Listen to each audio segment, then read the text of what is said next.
ಕೂಡ ಆತ್ಮೀಯ ಸ್ವಾಗತವನ್ನ ಕೋರ್ತಾ ಇದ್ದೀನಿ. ನಾವು ಹಿಂದಿನ ತರಗತಿಯಲ್ಲಿ ನಾವೇನ್ ಮಾಡಿದ್ವಿ, ಒಂದು ಧಾತುಗಳ ಹೆಸರುಗಳನ್ನ ಮತ್ತು ಧಾತುಗಳ ಹೊರಕವಚ ಯಾವುದು ಅಥವಾ ಧಾತುಗಳಲ್ಲಿರ್ತಕ್ಕಂಥ ಅಷ್ಟಕ ವಿನ್ಯಾಸ ಜೋಡಣೆ ಅಂದ್ರೆ ಏನು ಅಂತ ನೋಡಿದ್ವಿ. ಹಾಗಾದ್ರೆ ಅಷ್ಟಕ ವಿನ್ಯಾಸ ಜೋಡಣೆ ಅಂದ್ರೆ ಮೊದಲು ನಾವು ಅಷ್ಟಕ ವಿನ್ಯಾಸ ಅಂದ್ರೆ ಏನು ಅಂತ ಕಲಿಯೋಣ.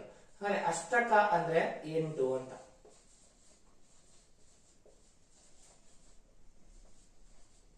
ಅಷ್ಟಕ ಅಂದ್ರೆ 8.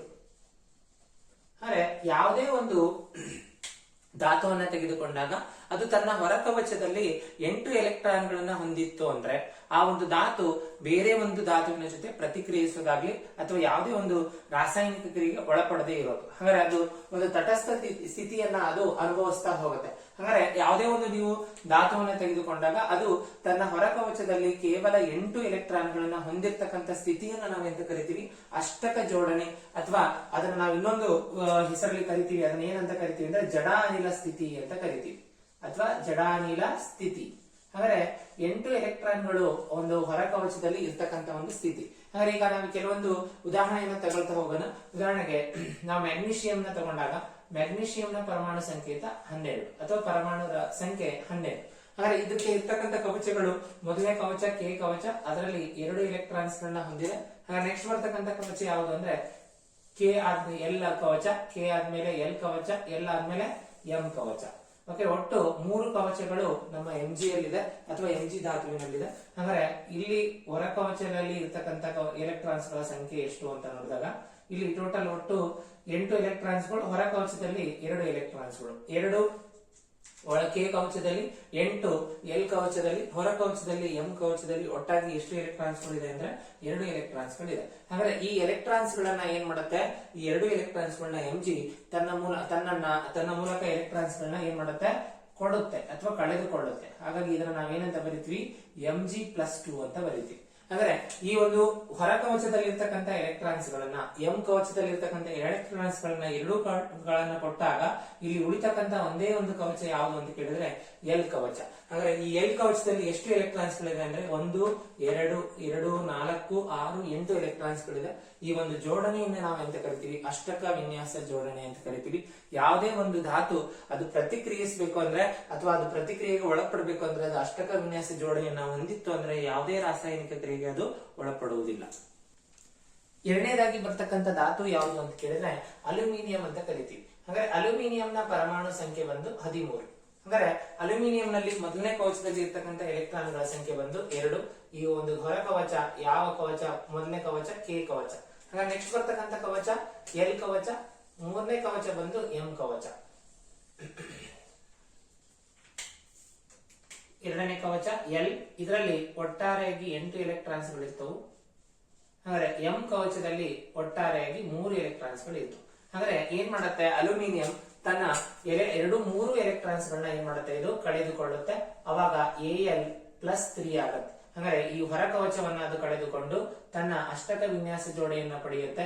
ಇದು 8 ಎಲೆಕ್ಟ್ರಾನ್ಸ್ ಗಳನ್ನ ಪಡಿತಕ್ಕಂಥ ಸ್ಥಿತಿ. ಇದನ್ನೇ ನಾವೇನಂತ ಕರಿತೀವಿ, ಅಷ್ಟಕ ಜೋಡಣೆ ಅಂತ ಕರಿತೀವಿ. ಹಾಗಾದ್ರೆ ಇನ್ನು ಉದಾಹರಣೆ ತಗೋಬಹುದು ನಾವು. ನಿಯಾನ್ ಅಂತಿದೆ, ಅದು ನಿಯಾನ್ನ ಒಂದು ಪರಮಾಣು ಸಂಖ್ಯೆ 10. ಓಕೆ, ಪರಮಾಣು ಸಂಖ್ಯೆಯನ್ನ ತಗೊಂಡಾಗ ಇದರ ಒಂದು ಕವಚಗಳು 2 ಕವಚಗಳು ಬರ್ತಾವು. ಮೊದಲನೇ ಕವಚ ಬಂದು ಕೆ ಕವಚ, ಕೆ ಕವಚದಲ್ಲಿ 2 ಎಲೆಕ್ಟ್ರಾನ್ಸ್ ಗಳು. ಹಾಗಾದ್ರೆ ಎಲ್ ಕವಚದಲ್ಲಿ ಒಟ್ಟಾರೆಯಾಗಿ 8 ಎಲೆಕ್ಟ್ರಾನ್ಸ್ ಗಳು ಬರುತ್ತೆ. ಅಂದ್ರೆ ಈಗ ಆಲ್ರೆಡಿ ಒಂದು ನಿಯಾನ್ ಅನ್ನೋ ಒಂದು ಧಾತುವನ್ನ ತೆಗೆದುಕೊಂಡಾಗ ಮೊದಲನೇ ಕವಚದಲ್ಲಿ 2 ಎಲೆಕ್ಟ್ರಾನ್ಸ್ ಗಳು ಮತ್ತು ಹೊರ ಕವಚದಲ್ಲಿ 8 ಎಲೆಕ್ಟ್ರಾನ್ಸ್ ಗಳನ್ನ ಹೊಂದಿದೆ. ಹಾಗಾಗಿ ಇದು ಅಷ್ಟಕ ವಿನ್ಯಾಸ ಜೋಡಣೆ ಹೊಂದಿದೆ. ಇದನ್ನ ನಾವು ಏನಂತ ಕರಿತೀವಿ ಅಂದ್ರೆ ಜಡಾನಿಲ ಅಂತ ಕರಿತೀವಿ, ಅಥವಾ ಇದನ್ನ ಇಂಗ್ಲಿಷ್ ಒಳಗ ನೋಬೆಲ್ ಗ್ಯಾಸ್ ಅಂತ ಕರೀತಾರೆ.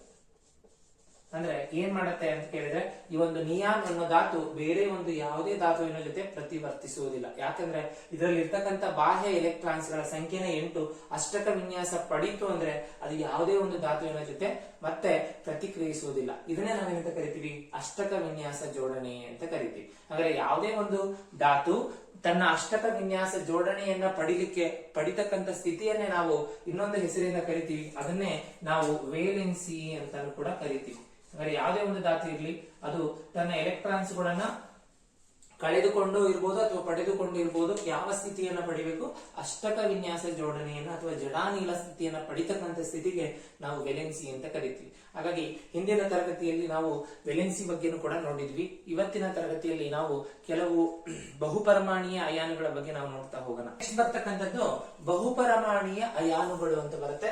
ಇಂಗ್ಲಿಷ್ ಅಲ್ಲಿ ಇದನ್ನ ನಾವು ಪಾಲಿ ಅಟೋಮಿಕ್ ಅಯಾನ್ಸ್ ಅಂತ ಕರಿತೀವಿ. ಅದರ ಅರ್ಥ ಎರಡು ಅಥವಾ ಎರಡಕ್ಕಿಂತ ಹೆಚ್ಚು ಧಾತುಗಳು ಸೇರಿಕೊಂಡು ಅಯಾನುಗಳನ್ನು ಉಂಟು ಮಾಡಿರೋದು. ಉದಾಹರಣೆಗೆ ಇಲ್ಲಿ ನಾವು ತಗೊಂಡಿದೀವಿ ಸಿಂಪಲ್ ಆಗಿರ್ತಕ್ಕಂಥದ್ದು NH3 ತಗೊಂಡಿದೀವಿ. ಹಾಗಾದ್ರೆ ನೈಟ್ರೋಜನ್ ಮತ್ತೆ ಹೈಡ್ರೋಜನ್ ಇರ್ತಕ್ಕಂಥದ್ದು ಅಮೋನಿಯಾ, ಆಕ್ಸಿಜನ್ ಮತ್ತು ಹೈಡ್ರೋಜನ್ ಇರ್ತಕ್ಕಂಥ ವಿಶೇಷ ಗುಂಪನ್ನ ನಾವೇನಂತ ಕರಿತೀವಿ? ಹೈಡ್ರಾಕ್ಸೈಡ್ ಅಂತ ಕರಿತೀವಿ. Cl ಇರ್ತಕ್ಕಂಥ ಗುಂಪನ್ನ ಏನಂತ ಕರಿತೀವಿ? ಕ್ಲೋರೈಡ್ ಅಂತ ಕರಿತೀವಿ. SO4 ಅಥವಾ ಸಲ್ಫರ್ ಮತ್ತೆ ಆಕ್ಸಿಜನ್ ಇರ್ತಕ್ಕಂಥ ಗುಂಪನ್ನ ಸಲ್ಫೇಟ್ ಅಂತ ಕರಿತೀವಿ. SO3 ಗುಂಪನ್ನ ಸಲ್ಫೈಟ್ ಅಂತ ಕರಿತೀವಿ. ಓಕೆ, CO3 ಗ್ರೂಪ್ ಅನ್ನ ಕಾರ್ಬೋನೇಟ್ ಗ್ರೂಪ್ ಅಂತ ಕರಿತೀವಿ. HCO3 ಗ್ರೂಪ್ ಅನ್ನ ಹೈಡ್ರೋಜನ್ ಕಾರ್ಬೋನೇಟ್ ಅಥವಾ ಇದಕ್ಕೆ ಇನ್ನೊಂದು ಹೆಸರಿದೆ, ಅದನ್ನ ಏನಂತ ಕರಿತೀವಿ ಅಂದ್ರೆ ಬೈಕಾರ್ಬೋನೇಟ್ಸ್ ಅಂತ ಕರಿತೀವಿ.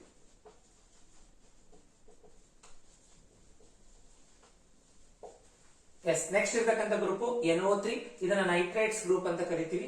ನೆಕ್ಸ್ಟ್ PO4 ಅನ್ನ ನಾವು ಪಾಸ್ಪೇಟ್ ಗುಂಪು ಅಂತ ಕರಿತೀವಿ. PO3 ನ ಪಾಸ್ಪೈಟ್ ಗುಂಪು ಅಂತ ಕರಿತೀವಿ. ಒಂದ್ ವೇಳೆ O2 ಅಂತ ಇದ್ರೆ ಅದನ್ನ ಡೈ ಆಕ್ಸೈಡ್ ಅಂತ ಕರಿತೀವಿ.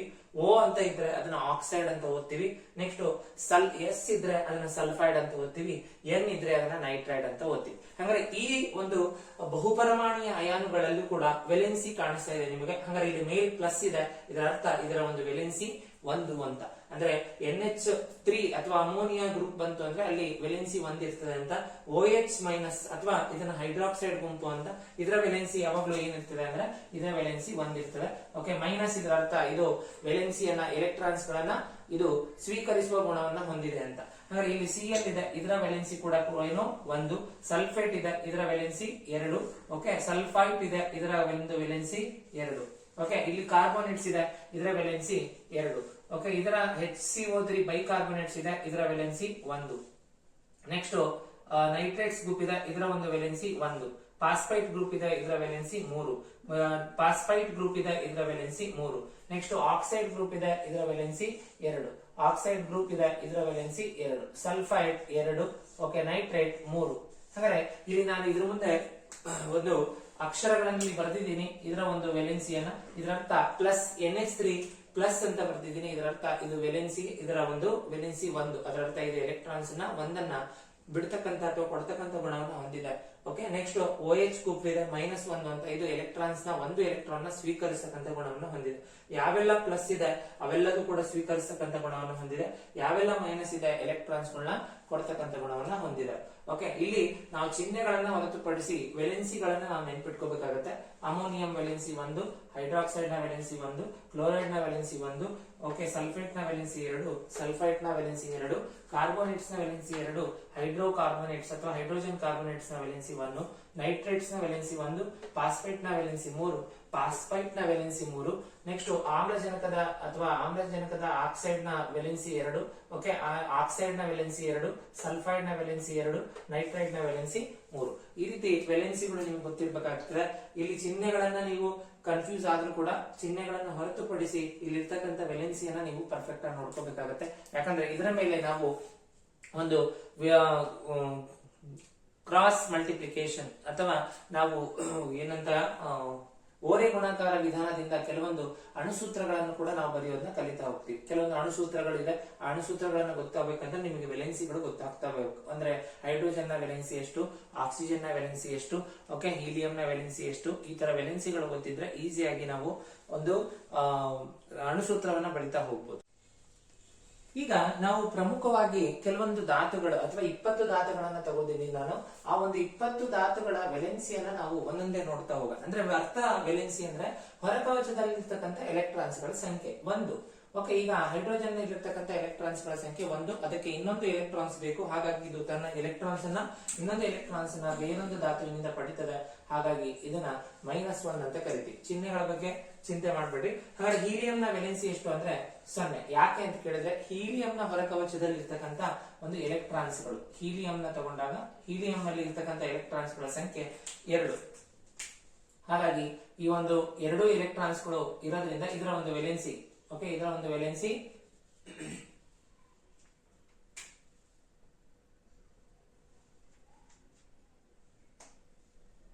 ಹೀಲಿಯಂನ ವೇಲೆನ್ಸಿ 0.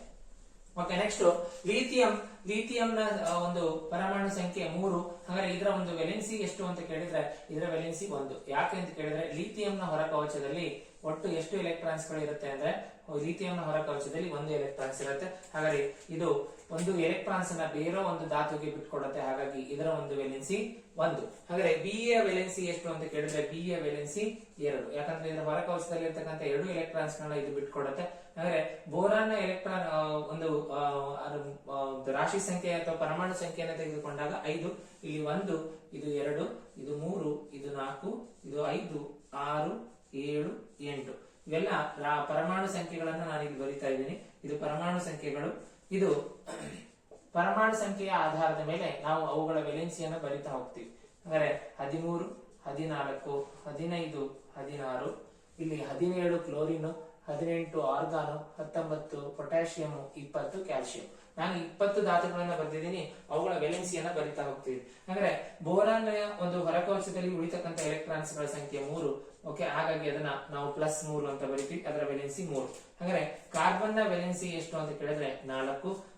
ನೈಟ್ರೋಜನ್ ನ ವೇಲೆನ್ಸಿ ಎಷ್ಟು ಅಂತ ಕೇಳಿದ್ರೆ ಅದರ ವೇಲೆನ್ಸಿ ವೇರಿ ಆಗ್ತಾ ಹೋಗುತ್ತೆ. ಹಾಗಾದ್ರೆ ನೈಟ್ರೋಜನ್ ನ ವೇಲೆನ್ಸಿ ಮೊದಲನೇದಾಗಿ ಎನ್ ಎಷ್ಟು ಕವಚಗಳು ಅಂದ್ರೆ 2 ಕವಚಗಳು. 2 ಕವಚಗಳನ್ನ ಬಿಡಿಸ್ಕೊಂಡಿದೀವಿ. ಕೆ ಕವಚದಲ್ಲಿ 2 ಎಲೆಕ್ಟ್ರಾನ್ಸ್ ಗಳು, ಎಲ್ ಕವಚದಲ್ಲಿ ಒಟ್ಟಾರೆಯಾಗಿ ನಮಗೆ 5 ಎಲೆಕ್ಟ್ರಾನ್ಸ್ ಗಳು ಬರುತ್ತೆ. ಹಾಗಾದ್ರೆ 5 ಎಲೆಕ್ಟ್ರಾನ್ಸ್ ಗಳಂದ್ರೆ ಇದು 3 ಎಲೆಕ್ಟ್ರಾನ್ಸ್ ಗಳನ್ನ ಇನ್ನೊಂದು ಧಾತುವಿನಿಂದ ಪಡಿತದೆ. ಹಾಗಾಗಿ ಇದರ ಒಂದು ವೇಲೆನ್ಸಿ 3. ಹಾಗಾದ್ರೆ ಆಕ್ಸಿಜನ್ ನ ವೇಲೆನ್ಸಿ ಎಷ್ಟು ಅಂತ ಕೇಳಿದ್ರೆ ಆಕ್ಸಿಜನ್ ನ ಹೊರಕವಚದಲ್ಲಿ ಉಳಿತಕ್ಕಂಥದ್ದು 6. ಹಾಗಾದ್ರೆ ಅದಕ್ಕೆ ಬೇಕಾಗಿರ್ತಕ್ಕಂಥ ಎಲೆಕ್ಟ್ರಾನ್ಸ್ ಗಳ ಸಂಖ್ಯೆ 2. ಹಾಗಾದ್ರೆ ನೆಕ್ಸ್ಟ್ ಫ್ಲೋರಿನ್ ನ ವೇಲೆನ್ಸಿ ಎಷ್ಟು ಅಂತ ಕೇಳಿದ್ರೆ 1. ಹಾಗಾದ್ರೆ ಬಾಹ್ಯ ಕವಚದಲ್ಲಿ ಇದಕ್ಕೆ 7 ಎಲೆಕ್ಟ್ರಾನ್ಸ್ ಗಳು ಉಳಿತವೆ. ಹಾಗಾದ್ರೆ ಆ 7 ಎಲೆಕ್ಟ್ರಾನ್ಸ್ ಗೆ 1 ಎಲೆಕ್ಟ್ರಾನ್ಸ್ ನ ಅವಶ್ಯಕತೆ ಇದೆ. ಏನನ್ನ ಪಡಿಲಿಕ್ಕೆ ಅಂದ್ರೆ ಅಷ್ಟಕ ವಿನ್ಯಾಸವನ್ನು ಪಡಿಲಿಕ್ಕೆ. ನಿಯಾನ್ ನ ಒಂದು ವೇಲೆನ್ಸಿ 0. ಯಾಕೆ ಅಂತ ಕೇಳಿದ್ರೆ ಅದು ಯಾವುದೇ ರೀತಿಯ ಒಂದು ಎಲೆಕ್ಟ್ರಾನ್ಸ್ ಗಳನ್ನ ಕೊಡುವುದಾಗಲಿ ಎಲೆಕ್ಟ್ರಾನ್ಸ್ ಗಳನ್ನ ಪಡೆದುಕೊಳ್ಳುವುದಾಗಲಿ ಮಾಡುವುದಿಲ್ಲ. ಯಾಕಂದ್ರೆ ಅದರ ಒಂದು ಅಷ್ಟಕ ವಿನ್ಯಾಸ ಜೋಡಣೆ ಆಗಿರುತ್ತೆ. ಯಾಕಂದ್ರೆ 8 ಎಲೆಕ್ಟ್ರಾನ್ಸ್ ಗಳು ಹೊರ ಕವಚದಲ್ಲಿ ಕಂಡುಬರುತ್ತೆ. ಸೋಡಿಯಂ ನ ಒಂದು ಎಲೆಕ್ಟ್ರಾನಿಕ್ ಅಥವಾ ನಾವು ವೇಲೆನ್ಸಿ ಅಂತ ಕರಿತೀವಿ +1, Mg +2, Al +3. ಹಾಗಾದ್ರೆ SI ಅಥವಾ ಸಿಲಿಕಾನ್ ನ ಒಂದು ಪರಮಾಣು ಸಂಖ್ಯೆ ಎಷ್ಟು ಅಂತ ಕೇಳಿದ್ರೆ 14. ಹಾಗಾಗಿ ಇದಕ್ಕೆ ಒಟ್ಟಾಗಿಯಾಗಿ ಎಷ್ಟು ಕವಚಗಳು ಅಂದ್ರೆ 2 ಕವಚಗಳು ಬರ್ತದೆ. ಓಕೆ, ಕೆ ಕವಚದಲ್ಲಿ 2 ಎಲೆಕ್ಟ್ರಾನ್ಸ್ ಗಳು, ಎಲ್ ಕವಚದಲ್ಲಿ 8 ಎಲೆಕ್ಟ್ರಾನ್ಸ್ ಗಳು. ಉಳಿದಿರ್ತಕ್ಕಂಥ ಎಲೆಕ್ಟ್ರಾನ್ಸ್ ಗಳ ಸಂಖ್ಯೆ ಒಟ್ಟಾರೆಯಾಗಿ ಆ ಒಂದು 4 ಎಲೆಕ್ಟ್ರಾನ್ಸ್ ಗಳು ಉಳಿತದೆ. ಹಾಗಾದ್ರೆ ಆ 4 ಎಲೆಕ್ಟ್ರಾನ್ಸ್ ಗಳಲ್ಲಿ ಈ ಒಂದು ಎಲೆಕ್ಟ್ರಾನ್ಸ್ ಗಳನ್ನ ಏನ್ ಮಾಡುತ್ತೆ, ಕೊಡೋ ಮತ್ತು ತಗೊಳ್ಳತಕ್ಕಂಥ ಕೆಲಸವನ್ನು ಮಾಡುತ್ತೆ. ಹಾಗಾಗಿ ಇದರ ವೇಲೆನ್ಸಿ +4 ಅಥವಾ 5 ಅಂತ ಕರಿತೀವಿ. ನೆಕ್ಸ್ಟ್ ಪಿ ಯ ಒಂದು ವೇಲೆನ್ಸಿ ಪರಮಾಣು ಸಂಖ್ಯೆ 15. ಹಾಗಾದ್ರೆ ಮೊದಲನೇ ಕವಚದಲ್ಲಿ 2, ಎಲ್ ಕವಚದಲ್ಲಿ 8, 10 ಎಲೆಕ್ಟ್ರಾನ್ಸ್ ಆಯಿತು. ಉಳಿದಿದ್ದು 5 ಎಲೆಕ್ಟ್ರಾನ್ಸ್. ಇದು 3 ಎಲೆಕ್ಟ್ರಾನ್ಸ್ ಗಳನ್ನ ಬೇರೊಂದು ಧಾತುವಿನ ಜೊತೆ ಪಡೆದುಕೊಳ್ಳುತ್ತೆ. ಹಾಗಾದ್ರೆ ವೇಲೆನ್ಸ್ ಅದರದ್ದು -3. ಹಾಗಾದ್ರೆ ನೆಕ್ಸ್ಟ್ ಸಲ್ಫರ್ ತಗೊಂಡಿದೀವಿ ಅಥವಾ ಗಂಧಕ, ಅದರ ವೇಲೆನ್ಸಿ ಒಟ್ಟಾರೆಯಾಗಿ ಇದರ ವೇಲೆನ್ಸಿ 2. ಯಾಕಂದ್ರೆ ಹೊರ ಕವಚದಲ್ಲಿ 6 ಎಲೆಕ್ಟ್ರಾನ್ಸ್ ಉಳಿಯುತ್ತೆ. ಅದಕ್ಕೆ ಇರ್ತಕ್ಕಂಥ ಅವಶ್ಯಕತೆ ಇರ್ತಕ್ಕಂಥ ಎಲೆಕ್ಟ್ರಾನ್ಸ್ ಗಳ ಸಂಖ್ಯೆ 2.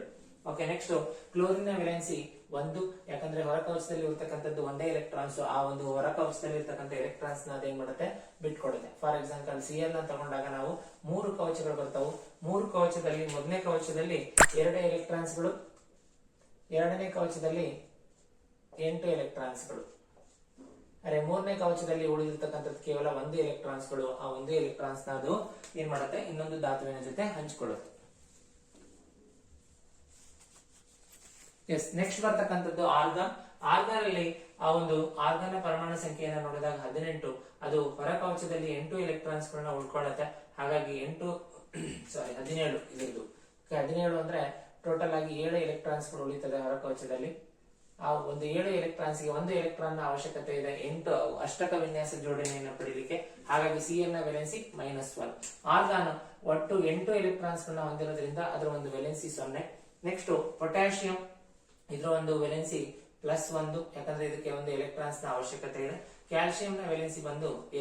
ಅಂದ್ರೆ ಈ ರೀತಿ ಧಾತುಗಳ ವೇಲೆನ್ಸಿಗಳು ನಿಮಗೆ ಗೊತ್ತಿದ್ರೆ ಈಸಿಯಾಗಿ ನೀವು ಯಾವುದೇ ಒಂದು ಅಣುಸೂತ್ರವನ್ನು ಕೇಳಿದಾಗ ಈಸಿಯಾಗಿ ಬರಿತಾ ಹೋಗುತ್ತೆ. ಇದನ್ನ 9ನೇ ಕ್ಲಾಸ್ ಅಲ್ಲಿ ಆಲ್ರೆಡಿ ನೀವು 9ನೇ ತರಗತಿಯಲ್ಲಿ ಕಲ್ತಿದ್ದೀರಾ ಅಂತ ಅನ್ಕೊಂಡಿದ್ದೀನಿ. ಅಂದ್ರೆ ವೇಲೆನ್ಸಿ ಅಂದ್ರೆ ಏನು ಅಂದ್ರೆ ಎಲೆಕ್ಟ್ರಾನ್ ಗಳನ್ನ ಕೊಡುವುದಿರ್ಬೋದು, ಎಲೆಕ್ಟ್ರಾನ್ ಗಳನ್ನ ಪಡೆದುಕೊಳ್ಳುವ ಒಂದು ಧಾತುವಿನ ಸಾಮರ್ಥ್ಯವನ್ನ ಅಥವಾ ಧಾತುವಿನ ಸಂಯೋಗ ಸಾಮರ್ಥ್ಯವನ್ನ ನಾವು ಅದರ ಒಂದು ವೇಲೆನ್ಸಿ ಅಂತ ಕರಿತೀವಿ. ಅಂದ್ರೆ ವೇಲೆನ್ಸಿಯನ್ನ ನೋಡಿದಾಗ ಹೈಡ್ರೋಜನ್ ನ ವೇಲೆನ್ಸಿ 1, ಹೀಲಿಯಂ ನ ವೇಲೆನ್ಸಿ 2, ಲಿಥಿಯಂ ನ ವೇಲೆನ್ಸಿ 1, ಬೆರಿಲಿಯಂ ನ ವೇಲೆನ್ಸಿ 2, ಬೋರಾನ್ ನ ವೇಲೆನ್ಸಿ 3, ನೆಕ್ಸ್ಟ್ ಕಾರ್ಬನ್ ನ ವೇಲೆನ್ಸಿ 4, ನೆಕ್ಸ್ಟ್ ನೈಟ್ರೋಜನ್ ನ ವೇಲೆನ್ಸಿ 3, ನೆಕ್ಸ್ಟ್ ಆಕ್ಸಿಜನ್ ನ ವೇಲೆನ್ಸಿ 2, ಫ್ಲೋರಿನ್ ನ ವೇಲೆನ್ಸಿ 1, ನಿಯಾನ್ ನ ವೇಲೆನ್ಸಿ 0, ಸೋಡಿಯಂ ನ ವೇಲೆನ್ಸಿ 1, ಮೆಗ್ನೀಷಿಯಂ ನ ವೇಲೆನ್ಸಿ 2, ಅಲ್ಯೂಮಿನಿಯಂ ನ ವೇಲೆನ್ಸಿ 3, ಸಿಲಿಕಾನ್ ನ ವೇಲೆನ್ಸಿ 4, ನೆಕ್ಸ್ಟ್ ಫಾಸ್ಫರಸ್ ಅಥವಾ ರಂಜಕದ ವೇಲೆನ್ಸಿ 3, ಸಲ್ಫರ್ ನ ವೇಲೆನ್ಸಿ 2, ಕ್ಲೋರಿನ್ ನ ವೇಲೆನ್ಸಿ 1, ಆರ್ಗನ್ ನ ವೇಲೆನ್ಸಿ 0, ಪೊಟ್ಯಾಷಿಯಂ ನ ವೇಲೆನ್ಸಿ 1,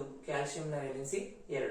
ಅಲ್ಲಿ ನಾನು ಚಿಹ್ನೆಗಳನ್ನ ಬರ್ತಿದ್ದೀನಿ. ಪ್ಲಸ್ ಅದರ ಅರ್ಥ ಅದು ಎಲೆಕ್ಟ್ರಾನ್ಸ್ ಅನ್ನ ಕೊಡುತ್ತೆ, ಮೈನಸ್ ಬರೆದರೆ ಎಲೆಕ್ಟ್ರಾನ್ಸ್ ನ ತೆಗೆದುಕೊಳ್ಳುತ್ತೆ ಅಂತ. ಹಾಗಾದ್ರೆ ಇಲ್ಲಿ ಕ್ಲೋರಿನ್ ನ ನೋಡಿದೀವಿ ನಾವು. ಕ್ಲೋರಿನ್ ನ ಹೊರಕವಚದಲ್ಲಿ ಒಟ್ಟು 7 ಎಲೆಕ್ಟ್ರಾನ್ಸ್ ಗಳಿವೆ. ಇದಕ್ಕೆ 1 ಎಲೆಕ್ಟ್ರಾನ್ಸ್ ಬೇಕು.